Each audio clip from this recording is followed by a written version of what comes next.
Yeah, I guess it started with LGBT icons and the opinion pieces that I'd been writing about, writing for that site. Um, and one of the pieces that I profiled was Kitty Genevieve's. It kind of like created a focus on the bystander phenomenon or the bystander effect. So I started thinking about how that actually plays into things in your everyday life. So if it's not just horrible crimes, it's like insipid behaviours in primary and secondary schools that go unchecked. Loads of people, Sandra Bernard, Larry Kramer, um, Courtney Act, Madonna, the uh, the guys from Frantic Assembly, um, who else? I guess like Leclerc and LaSoiree and just brilliant drag artists that do that sort of stuff as well. And Joe's NYC Bar, the work that they were doing around the time when I was writing this definitely informed a lot of the shape of it. It's a story about equality. It kind of changes on a day-to-day basis depending on what's going on in the world. But it does have a skeleton structure that's rooted fairly firmly in queer culture in central Scotland from the 80s to the present. So kind of like the issues that we face in society and have faced in the past, and kind of exploring the cause and effect of them.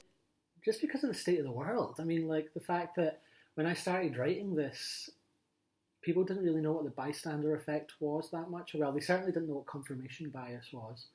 And we've watched this, like, the election of 45 unfold, and people are more and more aware of psychological behaviours and those sort of tribal phenomenons in terms of how people like inform each other's behaviour.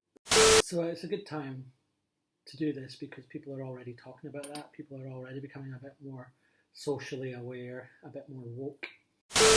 So it seems like a fun time to address some of these current issues in a fun way.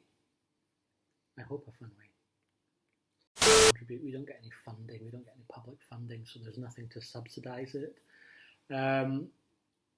We need money so we can pay artists to make it happen properly.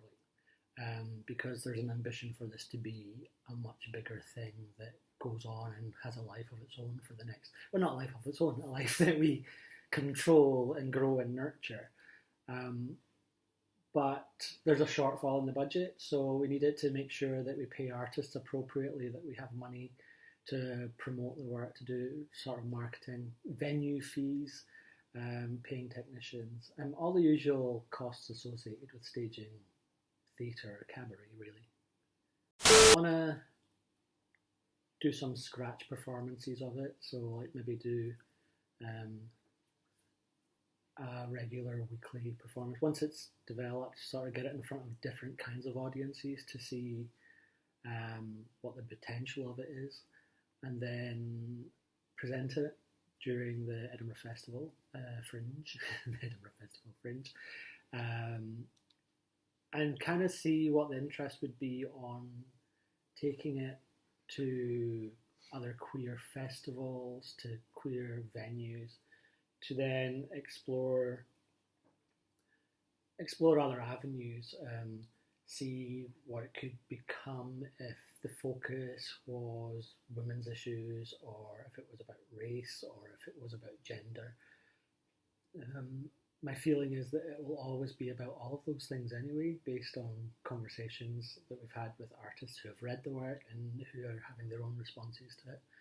But ultimately, the ambition is to get it into the world, grow it, and make it part of the civil disobedience portfolio. So wherever we are with other stuff, we're also there with that, working with the artists who are collaborating with us anyway on this public discussion.